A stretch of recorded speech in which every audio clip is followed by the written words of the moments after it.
Thank you, Caitlin. New at 6, 3 people had now been indicted on felony charges accused of interfering in the recent trial of Peoria's bomb squad gang members. 21-year-old Damani Coleman charged with criminal contempt for allegedly disobeying and resisting the court's order to answer questions as a witness in the bomb squad trial.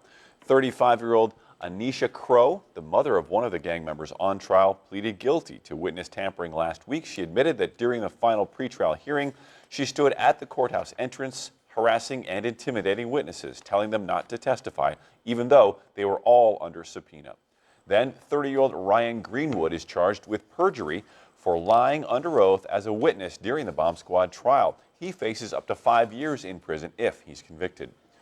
Richard Roundtree is getting a new judge after he claimed his was prejudiced. Roundtree is accused of endangering his 8-year-old daughter Rika, who was killed last year, and Judge William Yoder explained in court that because Roundtree's lawyer asked for a different judge within 10 days of the case being assigned to him, that Roundtree is entitled to have a different person proceed over his case. So now it will be sent back to the chief judge in McLean County for reassignment. Attorneys declined comment on why they thought Judge Yoder was biased. Let's switch gears and take a look at what's going on outside, or what's about to start happening, hopefully soon, Chuck.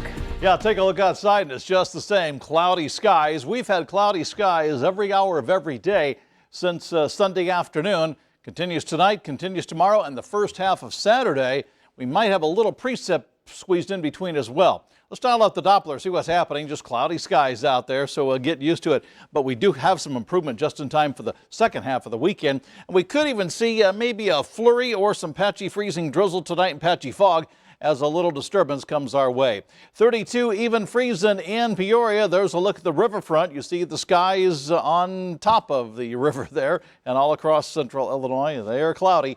32 in River City, 32 in the Twin Cities. Those temperatures not going very far with the cloudy skies and maybe a light wintry mix and some fog out there here tonight and tomorrow as well. But then as we get into Saturday, maybe some sun Saturday afternoon, and it looks sunny for Sunday, and highs could be in the low to mid 50s. I'll talk more about that and have the Groundhog Day preview in a couple of minutes, Caitlin.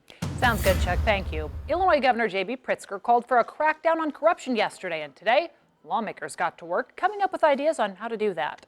An early target for reform is the so-called revolving door. That's when a lawmaker resigns and then immediately becomes a lobbyist. Speakers at a committee meeting today pointed to states that have waiting periods that former lawmakers have to go through before they can lobby.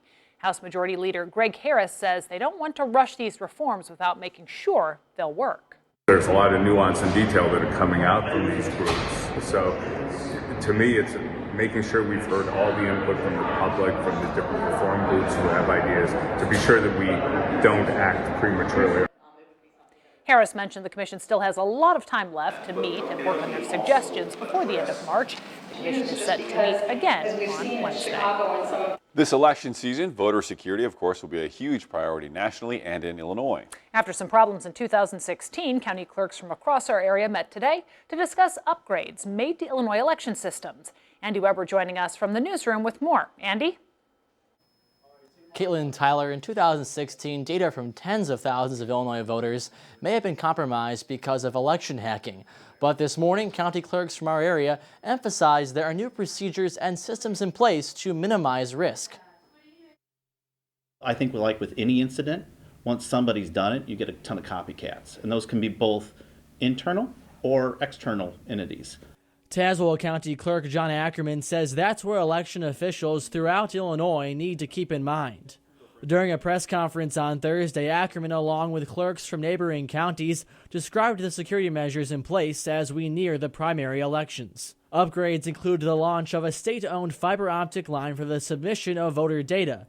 In 2016, when one Illinois county clerk office was hacked, it meant the entire state was compromised. And then once they were in, they could work their way in.